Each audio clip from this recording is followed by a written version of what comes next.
Sampai di dalam hadis disebutkan ridallah fi ridal walidain wa sukhtullah fi sukhtil walidain. Ridhonya Allah, ridhonya orang tua. Murkanya Allah itu tergantung murkanya orang tua. Nah, kalau orang tua jasmani saja kekecewaannya bisa berdampak di dalam diri kita, lebih-lebih lagi orang tua rohani. Ya.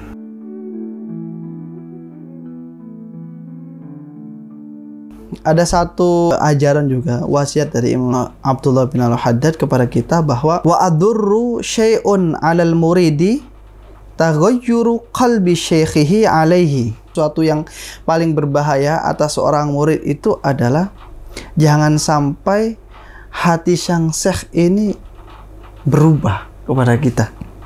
Artinya yang dulunya bahagia, senang pada kita, lalu syekh menjadi tidak senang. Kenapa sampai ada wasiat seperti ini? Jangan sampai syekh ini kecewa terhadap sikap kita sebagai murid.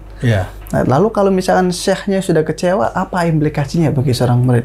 Orang tua jasmani itu yang berjasa di dalam hidup kita. Orang tua jasmani kita saja itu kalau hatinya kecewa terhadap kita, kekecewaannya itu bisa berdampak di dalam hidup kita, kan? Sampai di dalam hadis disebutkan ridallah fi ridal walidain wa sukhtullah fi sukhtil walidain. Ridhonya Allah, ridhonya orang tua. Murkanya Allah itu tergantung murkanya orang tua. Nah, kalau orang tua jasmani saja kekecewaannya bisa berdampak di dalam diri kita, lebih-lebih lagi orang tua rohani. Yang mendidik rohani kita, menyuplai rohani kita.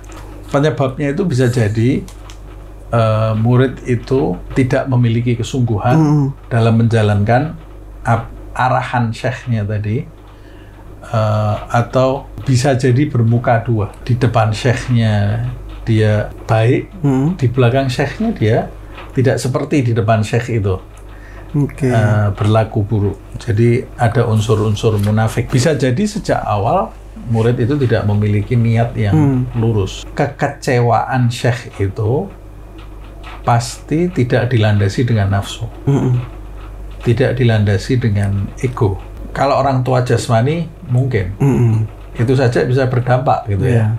Apalagi orang tua rohani gitu, kekecewaannya itu bisa jadi karena kita tidak patuh, bisa jadi karena kita bermuka dua, tapi kekecewaan guru rohani itu marahnya dia adalah marahnya Allah, ridhonya dia adalah ridhonya Allah murni.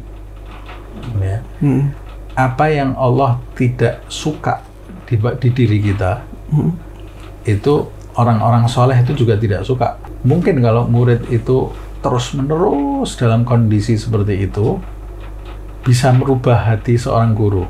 Nah, kalau hati seorang guru itu berubah, sekali lagi berubahnya itu sakit hatinya bukan karena nafsu dan ego. Nah, itu sangat berbahaya di dalam diri seorang murid. Kalau guru mursyidnya itu kecewa terhadap dirinya, maka jika seluruh guru rohani itu berkumpul mau meluruskan murid ini, tidak akan bisa meluruskan sampai dia dapat maaf dulu dari guru rohani. Sebegitu pentingnya. Nah, syekh itu akan menerima dia sebagai murid spiritualnya setelah menguji kesungguhannya. Diuji kesungguhannya lewat ujian-ujian yang diadakan oleh syekh itu. Nah, ketika sudah diterima sebagai murid, hati-hati jangan sampai guru spiritual kamu itu berubah, kecewa terhadap dirimu.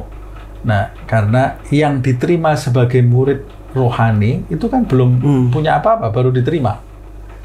Nah, setelah diterima itu baru dia menjalani perjalanan rohaninya itu.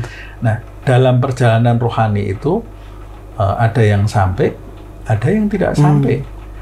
Ada yang tidak sampai karena dia tidak sungguh-sungguh dalam mencarinya. Nah, yang membuat kecewa itu biasanya yang berbelok. Yang berbelok. Kalau berbelok itu bisa menjadikan kekecewaan. Gitu. Nabi-nabi pun ada seperti itu ya. Benar sekali. Sahabatnya Rasulullah SAW ada yang murtad. Karena Siapa dia yang berbeda. membenarkan dia setelah murtad dari Rasulullah SAW. Nabi Musa adalah salah satu murid pilihannya yang keluar dari jalannya Nabi Musa. Dan itu terjadi di kalangan Nabi juga. Iya, kalangan Nabi.